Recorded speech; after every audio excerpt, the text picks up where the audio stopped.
بسم اللہ الرحمن الرحیم۔ ایک بھائی نے سوال پوچھا ہے کہ کیا غیر مسلم کو خون کا عطیہ دینا جائز ہے؟ تو ارشاد باری تعالیٰ ہے، اللہ تعالیٰ فرماتے ہیں قرآن میں، لا ينهاكم الله عن الذين لم يقاتلوكم في الدين ولم يخرجوكم من دياركم ان تبروهم وتقسطوا اليهم ان الله يحب المقسطين۔ اللہ تمہیں اس بات سے منع نہیں فرماتا کہ جن لوگوں نے تم سے دین کے بارے میں جنگ نہیں کی اور نہ تمہیں تمہارے گھروں سے یعنی وطن سے نکالا ہے کہ تم ان سے بھلائی کا سلوک کرو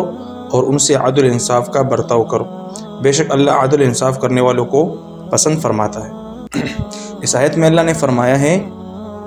کہ جو غیر مسلم ہیں، جو کفار ہیں، جو مشرکین ہیں، جو بھی مذہب والے ہیں، اگر وہ تمہارے ساتھ جنگ نہیں کرتے یا دین کے بارے میں تمہارے ساتھ جنگ نہیں کرتے یا تمہیں گھروں سے اپنے وطنوں سے نہیں نکال رہے، تو بھئی تم ان سے بھلائی کا سلوک کرو، ان کے ساتھ عدل و انصاف کا برتاؤ کرو۔ تو یہاں پر ایک بات آئی ہے اس آیت میں کہ ان سے بھلائی کرو، بھلائی کا سلوک کرو، ان سے عدل انصاف کا برتاؤ کرو۔ تو اس جز سے یہ معلوم ہوتا ہے کہ جو بھی ہو غیر مسلم، چاہے عیسائی ہو، یہودی ہو، مشرک ہو، جو بھی ہو، لیکن وہ تمہارے ساتھ جنگ نہیں کرتا یا تمہیں گھروں سے نہیں نکالتا، تم سے ظلم زیادتی نہیں کرتا،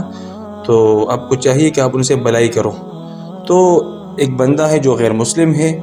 اور اس کو خون کی ضرورت ہے،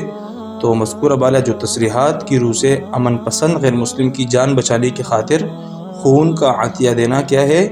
جائز ہے۔ تو آپ وہ غیر مسلم کو خون دے سکتے ہو جو پرامن غیر مسلم ہو، جو امن والا ہو، جو جنگ والا نہ ہو اور جو آپ پر ظلم زیادتی نہیں کر رہا ہو، تو آپ ان کو خون دے سکتے ہیں۔